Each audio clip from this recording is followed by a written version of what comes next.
క్రీస్తునందు ప్రియమైన సంగమా, మరి నేటి పరిశుద్ధ దిన ఆదివారపు ఆరాధనను ఆన్లైన్లో వీక్షించుటకు మిమ్మల్ని అందరినీ ప్రభు పేర ప్రేమపూర్వకంగా ఆహ్వానిస్తున్నాను. యెహోవా నా మొరను విన్నపములను ఆలకించి ఉన్నాడు, కాగా నేను ఆయనను ప్రేమించుచున్నాను. మహాపరిశుద్ధుడా, గొప్ప దేవా, నీకే వందనాలు, స్తోత్రాలు చెల్లిస్తున్నాం తండ్రి. మరి నేటి దినం వరకు తండ్రి మమ్మల్ని అందరినీ తండ్రి, సంఘస్థులందరినీ సజీవుల లెక్కలో ఉంచి మీరు కాపాడుతున్నందుకు మీకే వందనాలు, స్తోత్రాలు చెల్లిస్తున్నాం తండ్రి. మరి మా దేశమంతయు తండ్రి కరోనా వైరస్ బారిన పడి తండ్రి ఎంతోమంది తండ్రి మరి మరణిస్తున్నారు తండ్రి.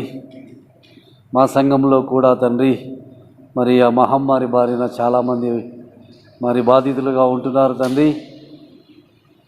మరి వారిలో చాలామందిని తండ్రి మీ కృప ద్వారా తండ్రి మరి స్వస్థపరిచి రక్షించినందుకు వందనాలు, స్తోత్రాలు చెల్లిస్తున్నాం తండ్రి.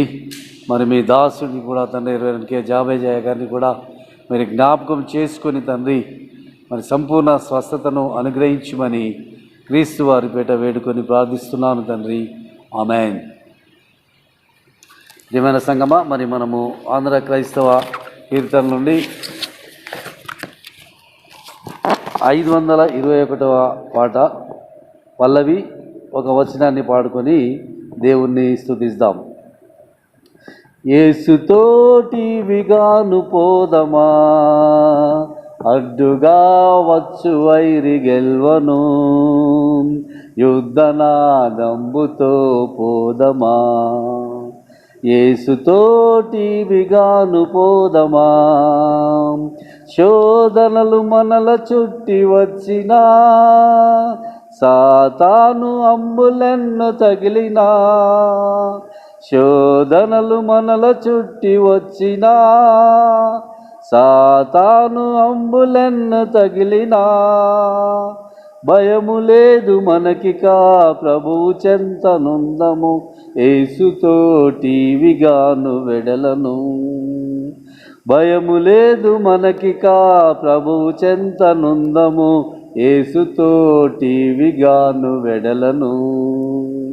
యేసుతోటి విగాను పోదమా, అడ్డుగా వచ్చు వైరి గెల్వను, యుద్ధనాదంబుతో పోదమా.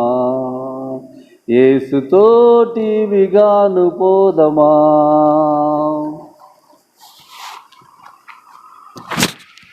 దేవుని నామమునకు స్తోత్రములు కలుగునుగాక. ఇప్పుడు మనము ఉత్తర ప్రత్యుత్తర ధ్యానంలోనికి వెళ్దాము.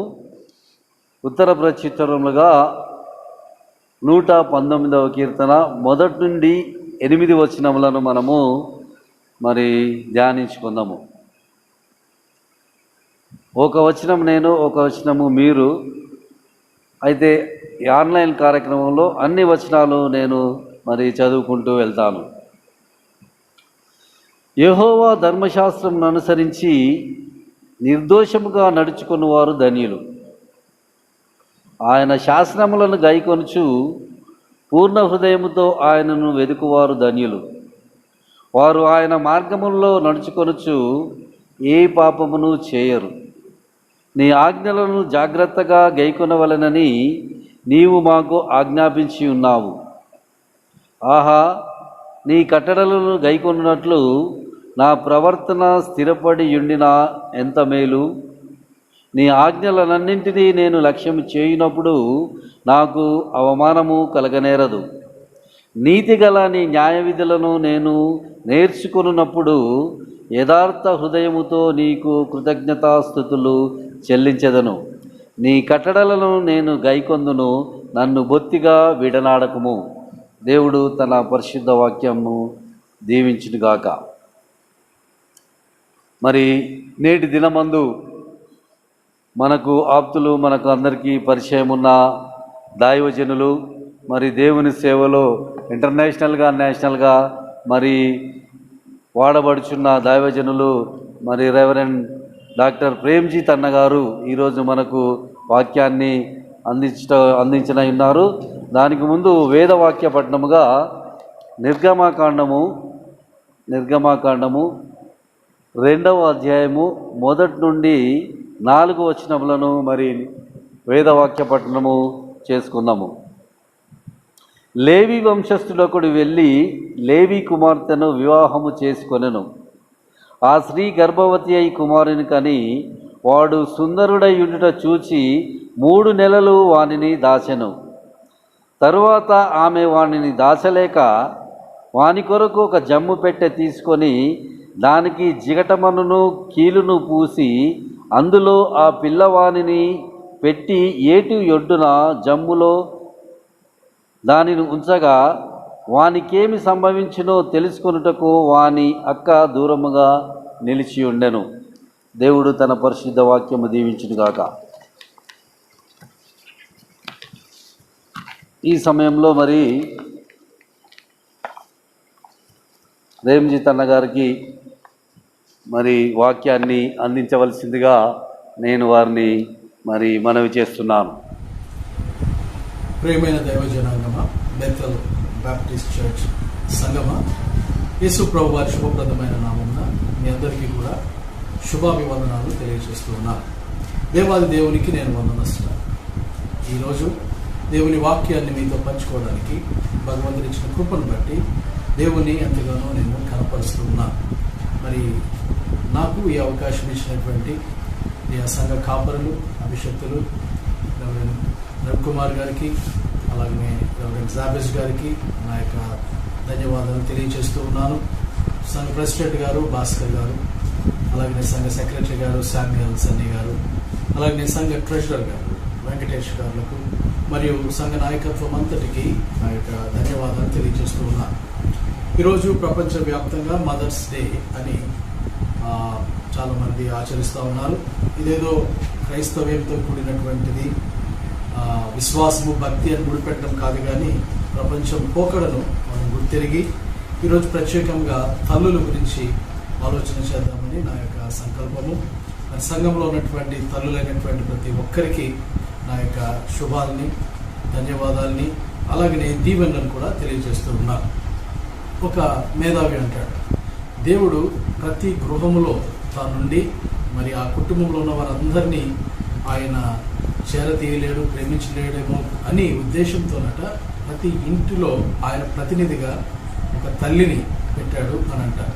కాబట్టి మదర్స్ రోల్ ఈజ్ డివైన్. తల్లి ఒక పాత్ర చాలా దైవికమైనదని మనము గుర్తెరగాలి. బైబిల్లో కూడా దేవుని యొక్క స్వరూపం గురించి, ఆయనకున్నటువంటి లక్షణాల గురించి మనం ఆలోచన చేసినప్పుడు దేవుడు తల్లి వలె కొన్ని సందర్భాల్లో ఆయన పోల్చుకున్నాడు.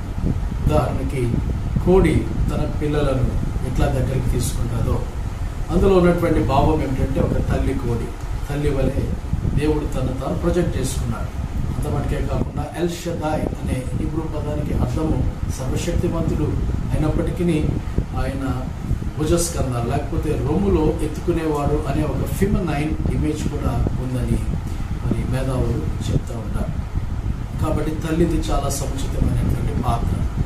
మరి అమెరికా దేశంలో ఒకరోజు మాత్రమే కేటాయించారు మదర్స్ డే అని. ఎందుకంటే వాళ్ళు వృద్ధులైనటువంటి తల్లులను తండ్రులను ఓల్డ్ ఏజ్ హోమ్స్లో పెడతా ఉంటారు, రిటైర్మెంట్ విలేజెస్ అంటారు. అక్కడ పెట్టి వీళ్ళ లైఫ్ అంతా కూడా చాలా బిజీగా ఉంటుంది. సంవత్సరం అంతా మర్చిపోయినా కనీసం ఒక్క రోజున తల్లికి కేటాయిద్దాం అన్నట్టుగా వాళ్ళ యొక్క ఆచారం ఇప్పుడు మారిపోయింది. ప్రారంభంలో అది వచ్చిన చరిత్ర వేరేమో కానీ ఈ రోజుల్లో తల్లులను ఆ రీతిగా గౌరవిస్తూ ఉన్నారు. భారతదేశ సాంప్రదాయంలో కూడా మాతృదేవోభవ అంటాం. అంటే తల్లిని దైవికంగా చూడమనేటువంటి ఒక మంచి ఆలోచన ఉన్నది.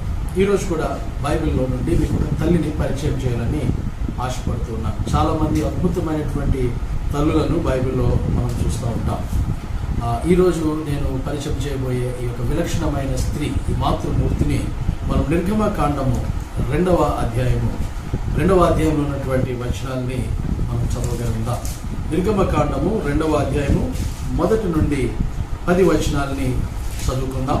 మీ దగ్గర బైబిల్స్ ఉన్నట్లయితే దయచేసి గమనించండి. లేవి వంశస్థుడు ఒకడు వెళ్ళి లేవి కుమార్తెను వివాహము చేసుకునెను. ఆ స్త్రీ గర్భవతి కుమారుని కని వాడు సుందరుడై ఉండుట చూచి 3 నెలలు వానిని దాచెను. తరువాత ఆమె వాని దాచలేక వాని కొరకు ఒక జమ్ము పెట్టి తీసుకొని దానికి జిగటమన్నును కీలును పూసి అందులో ఆ పిల్లవారిని పెట్టి ఏటి యొడ్డున జమ్ములో దానిని ఉంచగా వానికి ఏమి సంభవించునో తెలుసుకున్నటకు వాని అక్క దూరముగా నిలిచి ఉండెను. ఫరో కుమార్తె స్నానము చేయుటకు ఏటికి వచ్చాను. ఆమె పనికత్తులు ఏటి యొడ్డున నడుచుచుండగా ఆమె నాచులోని ఆ పెట్టెను చూచి తన పనికత్తెనొకతని పంపి దాన్ని తెప్పించి తెరిచి ఆ పిల్లవాడిని చూచినప్పుడు ఆ పిల్లవాడు ఏడ్చుచుండగా చూచి వాని యందు కనికరించి వీడు హెబ్రీయుల పిల్లలలో నొకడనెను. అప్పుడు వాని అక్క ఫరో కుమార్తెతో, నీ కొరకు ఈ పిల్లవాడిని పెంచుటకు నేను వెళ్ళి హెబ్రీ స్త్రీలలో ఒక దానిని పిలుచుకొని వత్తును అనెను. అందుకు ఫరో కుమార్తె వెళ్ళమని చెప్పగా ఆ చిన్నది వెళ్ళి ఆ బిడ్డ తల్లిని పిలుచుకొని వచ్చాను. ఫరో కుమార్తె ఆమెతో, ఈ బిడ్డను తీసుకొని పోయి నా కొరకు వానికి పాలిచ్చి పెంచు, నేను నీకు జీతం ఇచ్చేదనని చెప్పగా ఆ స్త్రీ ఆ బిడ్డను తీసుకొని పోయి పాలిచ్చి పెంచెను. ఆ బిడ్డ పెద్దవాడైన తరువాత ఆమె ఫరో కుమార్తె యొద్దకు అతన్ని తీసుకొని వచ్చాను. అతడు ఆమెకి కుమారుడయ్యను. ఆమె నీటిలో నుండి ఇతన్ని తీసి తినని చెప్పి అతనికి మోషే అను పేరు పెట్టాను. త్వరలో వచ్చి ప్రార్థన చేసుకుందాం. మా సృష్టికర్త, ఈరోజు నీ యొక్క వాక్యాన్ని మేము ధ్యానిస్తూ ఉంటుండగా నా నోటి మాటలు, మా అందరి హృదయ ధ్యానాలు మీ దృష్టికి అంగీకారముగా చేయమని వేడుకుంటూ ఉన్నాం. స్వామి, చదివినటువంటి వాక్య భాగం నుండి మా జీవితాలకు కావలసినటువంటి వర్తమానాన్ని మాకు అనుగ్రహించి ప్రభువా నీ ఆశీర్వాదాలతో మమ్మను మా కుటుంబాలను నింపమని, అయ్యా నీ వాక్యపు వెలుగులో మా జీవితాలను సరి చూసుకొని సరి చేసుకునే కృపను కూడా అధికముగా ప్రసాదించమని బ్రతిమలాడుచు ఈ వాక్యము ద్వారా కావలసిన దీవెనలను ఇప్పుడే మాకు విడుదల చేయమని అడుగుచు యేసు నామమున ఈ ప్రార్థన అడిగి పొందుకొని ఉన్నాము తండ్రి, ఆమేన్. ఇక్కడ ఉన్నటువంటి ఈ స్త్రీ మోషే యొక్క తల్లిగా మనం చూస్తూ ఉన్నాం. మీ దగ్గర బైబిల్స్ ఉన్నట్లయితే సంఖ్యాకాండము 26వ అధ్యాయము 59వ వచనాన్ని ఒకసారి చూద్దాం. సంఖ్యాకాండము 26వ అధ్యాయము 59వ వచనాన్ని మనం దృష్టిస్తే వాళ్ళ పేర్లు మనకు అర్థమవుతాయి. అమ్రాము భార్య పేరు యోకేబెదు, ఆమె లేవి కుమార్తె. ఐగుప్తులో ఆమె లేవికి పుట్టెను. ఆమె అమ్రాము వలన అహరోనును మోషేను వీరి సహోదరియగు మిరియామును కనెను. కాబట్టి మోషే యొక్క తల్లి పేరు యోకేబెదు. యోకేబెదు అనగా గ్లోరీ ఆఫ్ జెహోవా, యెహోవా యొక్క మహిమ అని అర్థం. అలాగనే వీళ్ళ గురించి నిర్గమకాండంలో కూడా ఆమె పేర్లు ప్రస్తావించబడినాయి. నిర్గమకాండము 6వ అధ్యాయము 20వ వచనంలో కూడా ఈ పేర్లను మనం చూస్తూ ఉంటాం. నిర్గమకాండము 6వ అధ్యాయము 20వ వచనం, ఆమ్రాము తన మేనయతైన యోకేబెదును పెండ్లి చేసుకునెను. ఆమె అతనికి అహరోనును మోషేను కనెను. కాబట్టి మోషే యొక్క సిబ్లింగ్స్, తోబుట్టువులు మిరియాము, అహరోను, తల్లి పేరు యోకేబెదు, తండ్రి పేరు అమ్రాము అని మనం గమనించగలం. సరే, ఆ రోజుల్లో ఉన్నటువంటి పరిస్థితి, సందర్భాన్ని ఏంటో ఆ పై వచనాలు చదివితే మనకు అర్థమవుతాయి. నిర్గమకాండము 1వ అధ్యాయము 15 నుండి 22 వరకు ఉన్న వచనాన్ని ఒకసారి మీరు దృష్టించండి.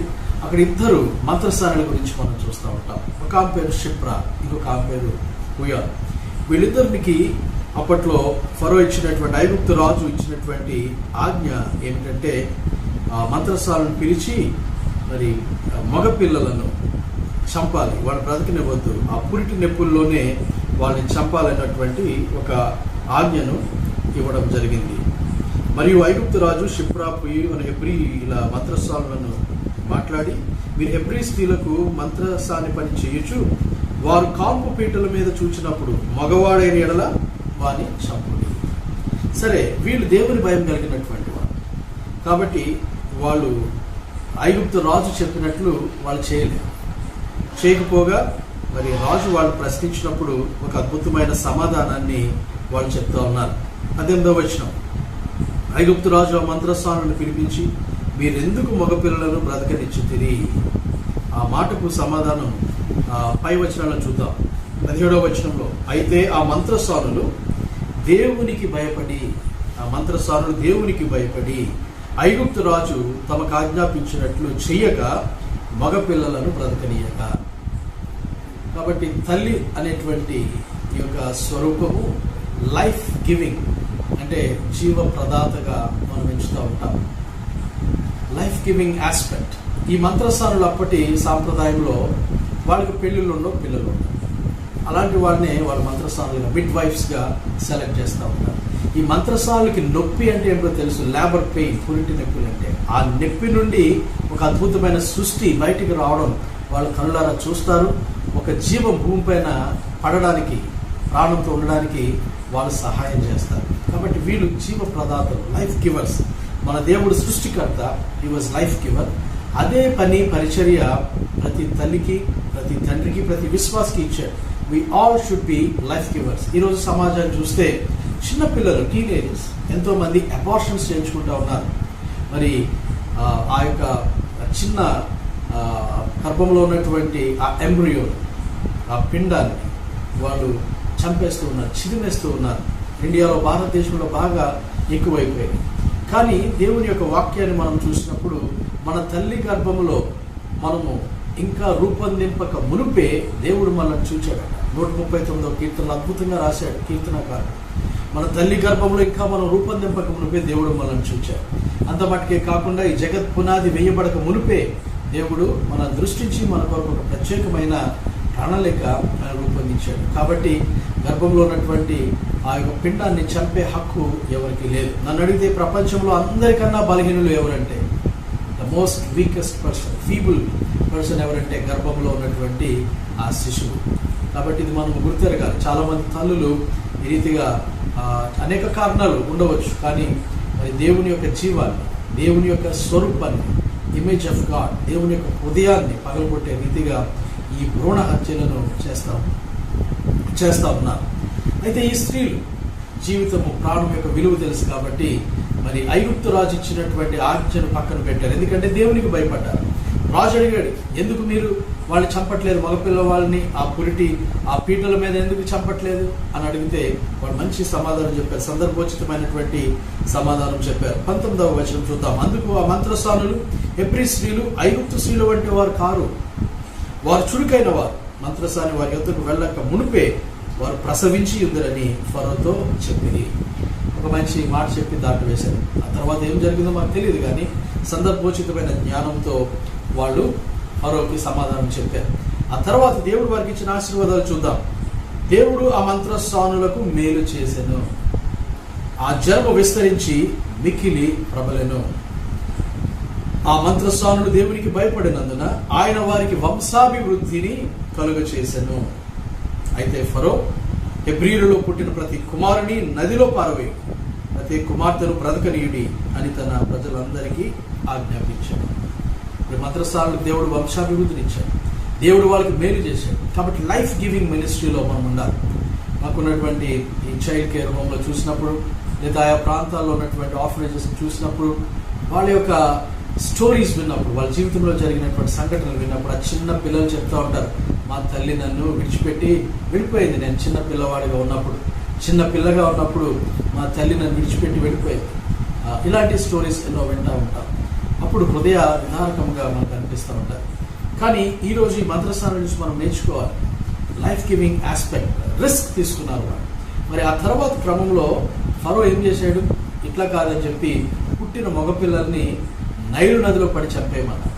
కారణం ఏమిటంటే మగపిల్లవాళ్ళు కనుక పెరిగితే తన దేశంలో మళ్ళా విప్లవం, రివోల్ట్ వస్తుంది అనేటువంటి ఉద్దేశంతో ప్రాణాలు తీసేయమన్నాడు. అలాంటి సందర్భంలో యోకేబెదుకు ఒక కొడుకు జన్మించాడు. 2వ అధ్యాయం అక్కడ ప్రారంభమైంది. యోకేబెదు ఆ స్త్రీ గర్భవతే కుమారుని కని వాడు సుందరుడై ఉండడు చూచి 3 నెలలు వారిని దాచాను. అమ్మ అనే మాట కదా, పెదవే పలికిన తీయని మాటే అమ్మ అంట. ఒకసారి పెదవులు అలా టచ్ అయ్యి అలా వస్తే అమ్మ అనే మాతృత్వమైనటువంటి మాట, అమృతమైనటువంటి మాటలు మనం చూస్తాం. కాబట్టి అమ్మ అంటే ఆతో ప్రారంభమైంది. కాబట్టి యోకేబెదు జీవితం నుండి 4 ఆలు మీ ముందుంచి నేను ఈరోజు వాక్య ధ్యానాన్ని ముగిస్తాను. మొట్టమొదటిగా యోకేబెదు నుండి ప్రతి తల్లి, ప్రతి విశ్వాసి, ప్రతి నాయకుడు నేర్చుకోవాల్సినటువంటి ముఖ్యమైన అంశం ఏమిటంటే లైఫ్ గివింగ్. మనము ప్రాణం ఇచ్చేటువంటి వారుగా ఉండాలి. Live and let others live, జీనే ఔర్ జీనే దో అనేటువంటి నినాదం ఏంటో మనకు తెలుసున్నారు.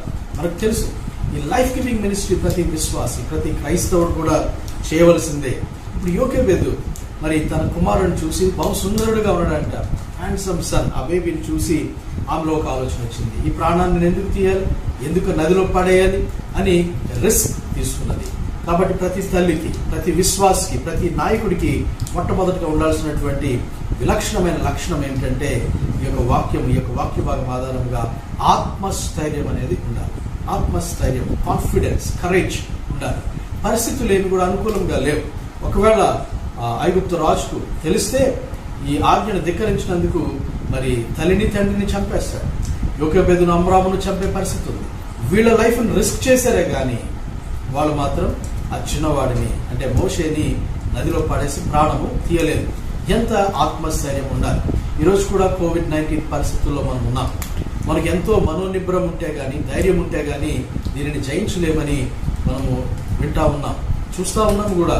కాబట్టి ఆత్మనిబ్బరం, ధైర్యం, ఆత్మస్థైర్యం అనేది దేవుని యొక్క అభిషేకం. ఎలాంటి పరిస్థితులు ఉన్నప్పటికీ పరిస్థితిని చూసి భయపడకూడదు. ప్రతి తల్లి, ప్రతి తండ్రి, ప్రతి నాయకుడు దేవుని వైపు చూడాలి, కొత్తగా ఆలోచన చేయాలి. అందుకనే ఆత్మస్థైర్యం అనేది మనిషిని నిజంగా జీవితంలో విజేతగా నిలబెడతాది. ఆ మధ్యన కూడా ఎక్కడో చదివాను, ఒకసారి మొత్తం బట్టనెత్తున్నాయనంట ఒక మంగళ షాప్కి వెళ్ళాడంట. చూస్తే మొత్తం అంతా బోడిగుండు, 4-5 వెంట్రుకలు ఉన్నాయి. వెళ్ళి కూర్చుంటే ఆ మంగళవాడికి అర్థం కాలేదంట. అసలు వీడికి ఏం చేయాలి ఇప్పుడు అని అర్థం కాక, ఏం చేయమంటావు 4 వెంట్రుకలు పెట్టుకొని అని అంటే అతను చెప్తున్నాడట, ఈ 4-5 వెంట్రుకలకి తెల్లగా ఉన్నాయి కదా, నల్ల రంగు నీట్గా అన్నాడట. అది కాన్ఫిడెన్స్ అంటే. ఇన్ఫీరియారిటీ ఉండకూడదు, ధైర్యం ఉండాలి. ఉన్న పరిస్థితుల్ని పాజిటివ్గా మనం ఎదుర్కోవాలి. సైకలాజికల్ పరిభాషలో మానసిక శాస్త్రవేత్తలు అంటారు దీన్ని ఆప్టిమిజం అంటారు. అంటే ఆశావాదం అన్నమాట. మనకు నిరీక్షణ, విశ్వాసం ఉన్నప్పుడు ఎలాంటి పరిస్థితులైనా సరే ఎదుర్కొంటాం. ఆత్మస్థైర్యం ఉంటాం, దేనికి కూడా భయపడం. ఇక్కడ యోకేబెదులో అంటే ఆత్మస్థైర్యం ఉన్నది. రాజును లేకపోతే అప్పటి ఆజ్ఞను పక్కన పెట్టి ఒక సరికొత్త కోణంలో ఆలోచన చేస్తున్నది. 3 నెలలు దాచిపెట్టింది. మోషే ఏడ్చినప్పుడల్లా ఆమె ఎంత టెన్షన్ పడి ఉంటుంది. ఈ వార్త గనక రాజుకు తెలిస్తే ప్రాణాలు పోతాయని ఒక టెన్షన్. ఏడవకుండా ఊరుకోబెట్టాలి, లాలించాలి. ఇన్ని పనులు 3 నెలలు 90 days ప్లస్ ఆ తల్లి చేయగలిగిందంటే ఎంత ఆత్మస్థైర్యమో యోకేబెదులో ఉన్నది. కాబట్టి పరిస్థితులను చూసి మనం ఎప్పుడూ కృంగిపోకూడదు. జీవప్రదాతి అనేటువంటి మన దేవుని దగ్గర నుండి మనం నేర్చుకోవాల్సింది ఏమిటంటే we should be also life givers. ఒక తల్లిగా లేదా ఒక తండ్రిగా, ఒక వ్యక్తిగా లేదా ఒక నాయకుడిగా మనము మాటల ద్వారా ఇతరులకి జీవితాన్ని ఇచ్చేవాళ్ళుగా ఉంటాం. కొన్నిసార్లు కొన్ని చిన్న చిన్న పనుల ద్వారా మనం ఎన్నో జీవితాలు కట్టేవాళ్ళుగా ఉంటాం. Words can build and words can kill. మాటలు మనిషికి ప్రాణం పోస్తాయి, మాటలు మనిషిని చంపుతాయట.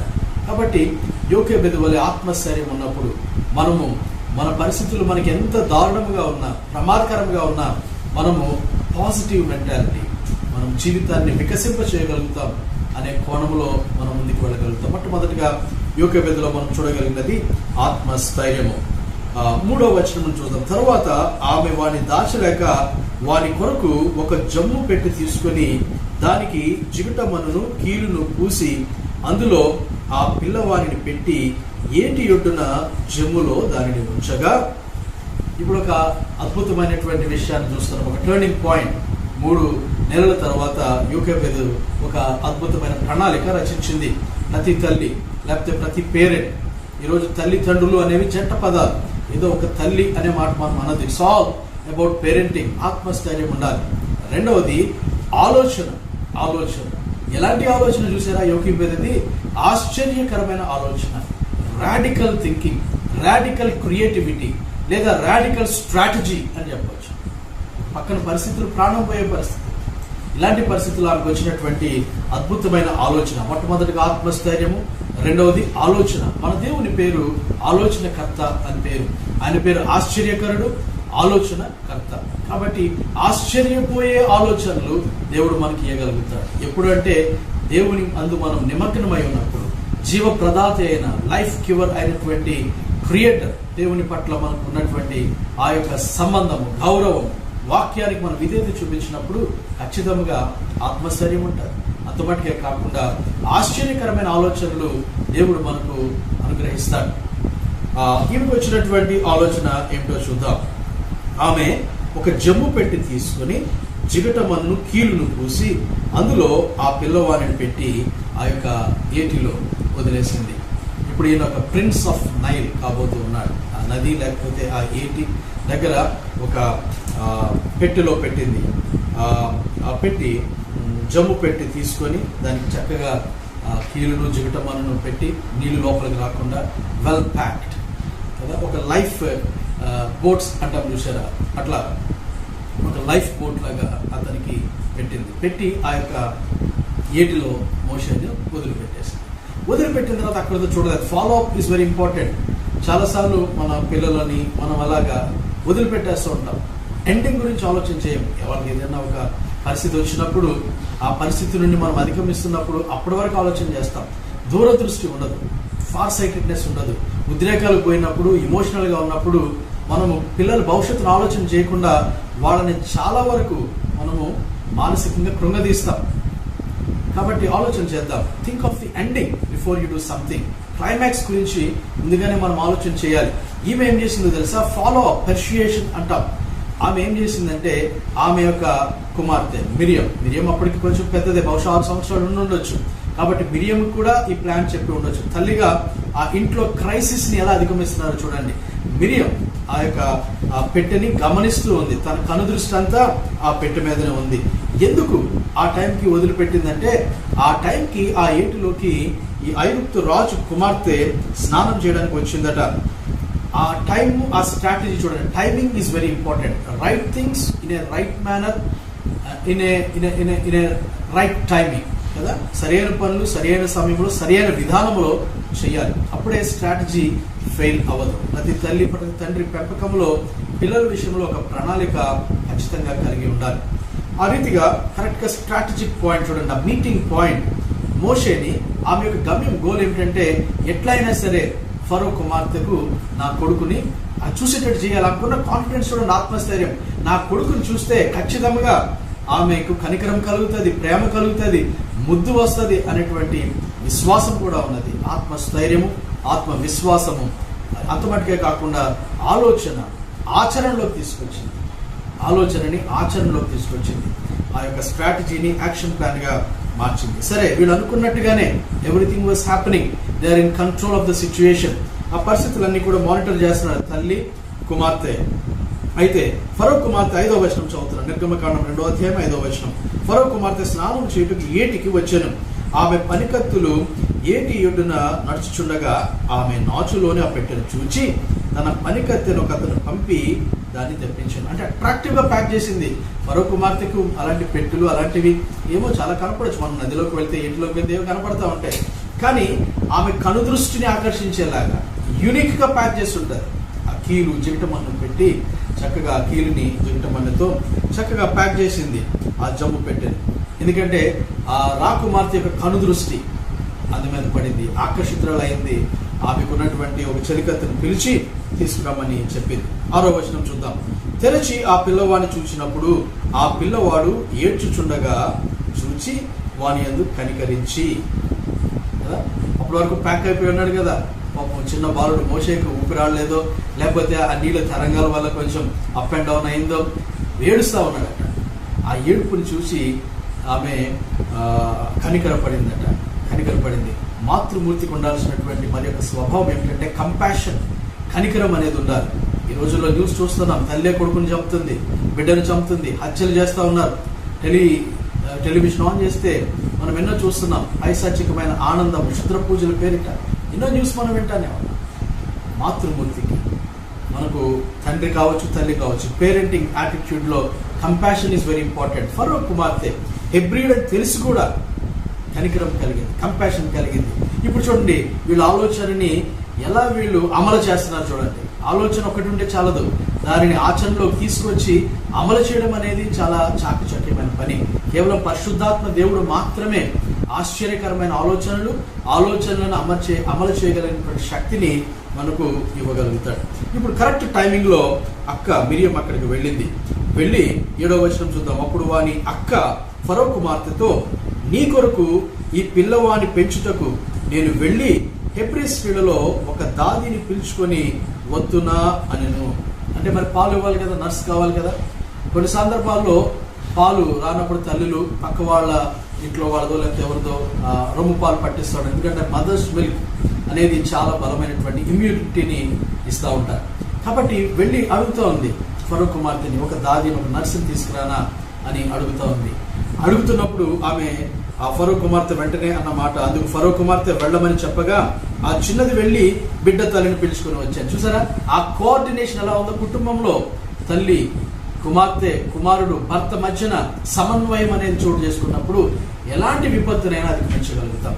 Right timing, in a right way, in a right situation వచ్చింది. ఆ ఫరో కుమార్తెకు మంచి ఆలోచన ఇచ్చింది, వెంటనే తీసుకురా అంది. ఇప్పుడు వెళ్ళి మళ్ళా యోకేబేదినే తీసుకొని వస్తా ఉన్నది. తల్లిని తీసుకొచ్చిన తర్వాత ఫరో కుమార్తె ఆమెతో ఏమంటుందో చూద్దాం. 9వ వచనం, ఈ బిడ్డను తీసుకొని పోయి నా కొరకు వానికి పాలిచ్చి పెంచుము, నేను నీకు జీతం ఇచ్చేదని చెప్పగా ఆ స్త్రీ ఆ బిడ్డను తీసుకొని పోయి పాలిచ్చి పెంచాను. రిస్క్ తీసుకున్నప్పుడే రివార్డ్ కూడా ఉంటుంది. రివార్డ్ కావాలంటే రిస్క్ అనేది అవసరం. ఇప్పుడు చూడండి, ఈమె తల్లి, బయోలాజికల్గా న్యాచురల్గా తల్లి, సహజమైనటువంటి తల్లి. ఇప్పుడు ఈమె అదనపు బోనస్ ఆఫర్ కూడా వస్తుంది. నీ బిడ్డకి నువ్వు పాలి, నీ కుమారుడు నీ మోషేకి నువ్వు పాలి, కానీ నీకు మళ్ళా నేను జీతం ఇస్తాను. అంటే ఆర్థికమైన రాబడి కూడా తల్లి చాలా ప్రాముఖ్యమైన పాత్ర వహిస్తారు. ఇప్పుడు ఈమె ఈ రిస్క్ చేయడాన్ని బట్టి రివార్డ్ కుటుంబం అంతటికి ఆర్థికమైన వనరులను కూడా చేకూర్చగలిగింది. కాబట్టి మొట్టమొదటిగా మనం ఆలోచించేద్దాం, ఆత్మస్థైర్యము, ఆత్మ విశ్వాసం తల్లిదండ్రులకి ఖచ్చితంగా ఉండాలి. రెండవది ఆలోచనలు. ఎలాంటి ఆలోచనలు? ఆశ్చర్యకరమైన ఆలోచనలు. ఈ ఆలోచనలను ఆచరణలో అమలు చేయడం అనేది చాలా ప్రాముఖ్యమైనది. ఆలోచనగా మిగిలిపోకూడదు, అది ఆచరణలో అమలు చేసినప్పుడే అది కార్యరూపము దాలుస్తుంది. మూడవ మాట మనం నేర్చుకోవాల్సినటువంటిది, తల్లికి ఉండాల్సినటువంటి సుగుణాల్లో అనురాగం అనేది చాలా ప్రాముఖ్యమైనది. నీ బిడ్డకు నువ్వు పాలు అన్నప్పుడు తీసుకొని వచ్చిందట. చాలా మంది ఏమనుకుంటారు, నా కుమారుడు పోయి ప్యాలెస్లోకి వెళ్ళాడు రాకుమార్ దగ్గరికి, ఇక అటే ఉండని, నాకెందుకు ఈ రిస్క్ అనుకుంటాం. ఈ రోజుల్లో ఈ ఫ్యాన్సీ తల్లులు ఈ రీతిగానే ఉంటున్నారు. ఎందరినో చూస్తూ ఉన్నాం. మాతృత్వము అనేది వాళ్ళు చాలా మట్టుకు అవాయిడ్ చేస్తూ ఉన్నారు. రకరకాల కారణాలు, బ్యూటీ కాన్షియస్నెస్ ఎక్కువైపోయి కదా. ఆలోచన చేద్దాం ప్రియులారా.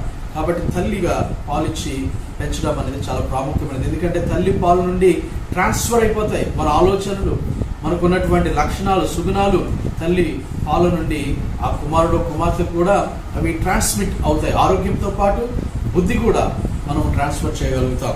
కాబట్టి మనము దేవుని యొక్క పాటలు పాడుతూ దేవుని తలంపులు కలిగి మరి తల్లులు పాలించినప్పుడు ఖచ్చితంగా కుమారుల్లో ఆ కుమార్తెల్లో ప్రభావం అనేది మనము చూడగలుగుతాం.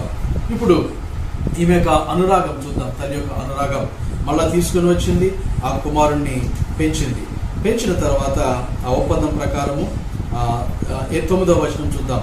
ఆ స్త్రీ ఆ బిడ్డను తీసుకొని పోయి పాలిచ్చి పెంచాను. 10వ వచనం, ఆ బిడ్డ పెద్దవాడైన తర్వాత ఆమె ఫరో కుమార్తె యొద్దకు అతను తీసుకొని వచ్చాను, అతడు ఆమెకు కుమారుడాయను. 4వ లక్షణం ఆత్మీయత అనేది ఉండాలి, స్పిరిచువాలిటీ. మనం మాట అంటే మాట పైన ఉండాలి, ఇంటిగ్రిటీ. మళ్ళా నా కొడుకు అని మాట తప్పే పరిస్థితి తెచ్చుకుంటే ఆ ప్రాణం మీదకి వచ్చేదేమో. మోషే కూడా ఆ రాయల్ ఎక్స్పోజర్ ఉండేది కాదేమో. ఒక తల్లిగా ఫ్యూచర్ ఆలోచన చేసింది, నా ఇంట్లో కంటే అక్కడే బెటర్గా ఉంటాడు నా కుమారుడు. మరి ఐగుప్తు విద్యలో ఎన్నో ఉంటాయి, విల్లు విద్య, ఖగోళ శాస్త్రము, గుర్రపు స్వారీ, గణితము, ఇట్లా ఎన్నో సకల విద్యా ప్రవీణుడు మోషే ఆ రోజుల్లో. మరి తల్లి ముందుగానే ఫ్యూచర్ ప్లాన్ చేసింది కాబట్టి ఆమెకు ఉన్నటువంటి స్పిరిచువాలిటీ, ఆత్మీయత మళ్ళా ఫరో కుమార్తె దగ్గర తీసుకొని మాట తప్పకుండా మళ్ళా అక్కడికి వచ్చి అప్పగించింది. భవిష్యత్ దర్శనం కలిగి ఉన్నది. కాబట్టి ప్రియ తల్లులు, మనము మన పిల్లల పట్ల భవిష్యత్ దర్శనం, ఫ్యూచర్ ప్లాన్, ఫ్యూచర్ విజన్ మనము కలిగి ఉంటున్నామా లేదా ఆలోచన చేద్దాం. మరో కుమార్తె ఆ కుమారుని చూసిన తర్వాత మోషే అని పేరు పెట్టింది. అంటే నీటి నుండి తీయబడినటువంటి వాడు, వాటర్ మ్యాన్, లేకపోతే ప్రిన్స్ ఆఫ్ నైల్ అనేటువంటి పేరు అక్కడ పెట్టడం జరిగింది. ఒకసారి ఒక దేశంలో ఒక వింతైన పోకడ ఉండేదట. ఏమిటి అంటే ఆ దేశంలో రాజు ఎవరైనా సరే ఒకటే సంవత్సరం పరిపాలన చేయాలి. ఒక సంవత్సరం అయిన తర్వాత ఆ దేశవాసులు ఆ రాజును ఊరేగిస్తూ తీసుకుని వెళ్ళి పక్కనే ఉన్న ఒక ద్వీపంలో వదిలిపెడతారట. ఆ ద్వీపం ఎలాంటిదంటే భయంకరమైనటువంటి పులులు, ఘోరమైనటువంటి విషసర్పాలు ఉండేటువంటి ప్రాంతం. అక్కడికి ఎవరైనా సరే మహా అయితే 1-2 రోజులు చచ్చిపోతారు. ఏ సింహమో అడవి మృగమో తినేయడమో, విషసర్పములు కాటుకో చనిపోయే పరిస్థితి. అలాంటి వింతైన పరిస్థితి ఒక దేశంలో ఉంటా ఉండేది. చాలా మంది రాజులు సంవత్సరానికి ఒకరు చచ్చిపోతూ ఉన్నారు. ఈసారి ఒక కొత్త ఆలోచనతో ఈ రాజు ఉన్నాడు. ఈసారి ఎంపికైనటువంటి రాజు ఆయన ఒక సరికొత్తమైన ప్రణాళిక రచించాడు. ఆయన కూడా అయిపోయింది సంవత్సర కాలం. ఇప్పుడు ఆయన ఊరేగిస్తూ తీసుకువెళ్తా ఉంటే, ఇంతకు ముందు ఆ ఊరేగింపులో ఆ ద్వీపానికి వెళ్లే రాజులందరూ ఎంతో ఏడుస్తూ వెళ్ళేవారట, చచ్చిపోతాను కదా అని. కానీ ఈ రాజు చాలా ఉల్లాసంగా ఉన్నాడు, నవ్వుతూ ఉన్నాడు, చాలా ఆనందంగా వెళ్ళిపోతూ ఉన్నాడు. ఏంటి ఇతనికి చావు అంటే భయం లేదా అని అందరూ ఆలోచన చేస్తా ఉన్నారు. ఆయన వెళ్ళిపోయాడు ఆ ద్వీపానికి. వెళ్ళిపోయిన తర్వాత అప్పుడు అర్థమైందంటే ఈ రాజ్యంలో ఉండేటువంటి ప్రజలకు ఆ రాజు ఎందుకు అంత హ్యాపీగా ఉన్నాడు, అంత ఆనందంగా ఉన్నాడని. చూస్తే ఈ రాజు సంవత్సర కాలంలో చేసిన పని ఏమిటి అంటే ఆ ద్వీపంలో ఉన్నటువంటి ఈ యొక్క సింహాల్ని, అడవి మృగాల్ని, పాములను, విషసర్పాలను వీటన్నిటిని నిర్మూలన చేసి వాటన్నిటిని జంగల్లోకో ఎక్కడికో పంపించేసి ఈయన మనుషులు నివాస స్థలంగా ఉండడం కొరకు ఒక అద్భుతమైన పట్టణాన్ని ఈ యొక్క సంవత్సరంలో కట్టించేశాడట. ఆయనకు ఉన్నటువంటి అధికారులందరినీ అక్కడ పంపించాడు. అద్భుతమైన నగరాన్ని తీర్చిదిద్దాడు. అక్కడ ఆల్రెడీ కొన్ని కుటుంబాలు పంపించాడు. కాబట్టి ఈ రాజ్యం కంటే ఆ ద్వీపాన్ని అద్భుతంగా తయారు చేసుకున్నాడు ఆయన. అందుకని ఇక్కడ ఉండడం కంటే అక్కడే మంచిది అన్న ఉద్దేశంతో ఆయన వెళ్ళిపోతూ ఉన్నాడు. అలాంటి భవిష్యత్ దర్శనము యోకేబేదు కలిగి ఉన్నది కాబట్టే మోషేను మళ్ళా రాజవంశీకులైనటువంటి ఆ ఫరో దగ్గరికి తీసుకొని వచ్చింది. మనకు కూడా అలాంటి స్ట్రాటజీ ఉండాలి. COVID-19 తరుణంలో మనం ఆల్టర్నేటివ్స్ ఆలోచన చేయాలి, ప్రత్యామ్నాయాల గురించి ఆలోచన చేయాలి. ఎప్పుడు కూడా ఉన్నటువంటి ఆ పోకడలోనే పోకుండా, అదే వరవడిలో పోకుండా కొత్తదనాన్ని మనం ఆలోచన చేయాలి. అలాంటప్పుడే మనలో సృజనాత్మకత అనేది బయటకు వస్తుంది. సృజనాత్మకత తల్లిదండ్రులకు ఉంటే అద్భుతమైన పిల్లలని, కుమార్తెలని దేశానికి, ప్రపంచానికి మనము అందించగలుగుతాం. కాబట్టి ఈ 4 లక్షణాల గురించి మనము ఆలోచించేద్దాం. మొట్టమొదటిగా ఆత్మస్థైర్యము, ఆత్మ విశ్వాసము. రెండవ ఆ ఆలోచన, ఆశ్చర్యకరమైన ఆలోచన, ఆచరణ, అమలులోకి ఆలోచనను పెట్టడం. మూడవ ఆ అనురాగ దేవత అంటారు హిందువులు. కాబట్టి mother is a symbol of love and affection. ఆ తర్వాత 4వది ఆత్మీయత, స్పిరిచువాలిటీ ఎప్పుడు కూడా భవిష్యత్ దర్శనాన్ని కలిగి ఉంటుంది కదా. దర్శనం లేని చోట జనులు నశిస్తారు, దర్శనం ఉన్న చోట జనులు వసిస్తారు. బైబిల్లో మనము అనేక మంది స్త్రీలను మనం చూడగలుగుతాం, అద్భుతమైన తల్లులు. అయితే ఈరోజు మనము సిప్రా పుయ్యి లాంటి తల్లులను చూసాం. వాళ్ళకి బయోలాజికల్గా పిల్లలు లేరు, కానీ వాళ్ళు మదర్స్ అని చెప్పొచ్చు. ఎందుకంటే వాళ్ళు ప్రాణదాతలుగా ఉన్నారు, ఎన్నో జీవితాలకు జీవం పోశారు. కాబట్టి నీకు పిల్లలు లేకపోయినా you can be a life giver, Shiphrah పుయ్యిలా. అలాగే యోకేబేదు తన కన్న కుమారుణ్ణి ఎలాగ సంరక్షించి ఆ ప్రాణాన్ని పోసిందో మనం చూసాం. తర్వాత చరిత్రను సృష్టించాడు మోషే నా ఇల్లంతటిలో నమ్మకమైనటువంటి వాడు అని దేవుడు చెప్పాడు. మోషేని దేవుడు మరి ఐగుప్తు చెరలో నుండి ఇజ్రాయేలుని విడిపించడానికి మోషేని దేవుడు వాడుకున్నాడు. అద్భుతమైనటువంటి చరిత్ర ప్రపంచాన్ని మోషే సృష్టించగలిగాడు, చరిత్రను సృష్టించగలిగాడు. కాబట్టి తల్లిగా, తండ్రిగా, యాజ్ పేరెంట్స్ మనం కూడా ఆత్మీయత, ఆలోచన, ఆచరణ, అమలు చేయడం, ఆ తర్వాత అనురాగము, ఆత్మీయత, స్పిరిచువాలిటీ, భవిష్యత్ దర్శనం కలిగి ఉండాలి. చరిత్రలో ఒక అద్భుతమైన తల్లిని మీకు పరిచయం చేసి నేను ముగిస్తాను. ఆమె పేరు సూసన్నా వెస్లీ. ఆమె 1669, 1742 మధ్యన ఆమె ఇంగ్లాండ్ దేశంలో జీవించింది. సూసన్నా వెస్లీ భర్త పేరు శామ్యుయల్ వెస్లీ. ఆమెకు 19 మంది పిల్లలు పుట్టారట. అయితే 9 మంది చచ్చిపోయారు, 10 మంది మాత్రమే బ్రతికున్నారు. భర్త సేవకుడే, కానీ సంఘంలో ఎన్నో కష్టాలు వచ్చి ఆ ఇల్లును కూడా ఖాళీ చేశారట 2 సార్లు. భర్త కూడా యోబు గ్రంథం గురించి ఎన్నో రీసెర్చ్ రైటింగ్స్ చేయాలని రచనల కోసం అటు ఇటు వెళ్ళిపోతూ ఉంటాడట. కానీ 10 మంది పిల్లలను ఈ తల్లి ఒక్కతే పెంచిందట. ఆమె రాసిన ఉత్తరాలు తర్వాత చదివితే ఎక్కువగా కష్టాలే రాసేదట, నాకు డబ్బు కావాలి. ఆలోచించండి, 10 మంది పిల్లలను ఆమె రైస్ చేయడం అంటే. ఆమె ఎన్నో కష్టాలు పడినట్టు ఉత్తరాలు చెప్తూ ఉంటాయి. అయినా సరే she never gave up. Susanna Wesley ఆమె పిల్లలను అద్భుతమైన రీతిగా పెంచడం జరిగింది.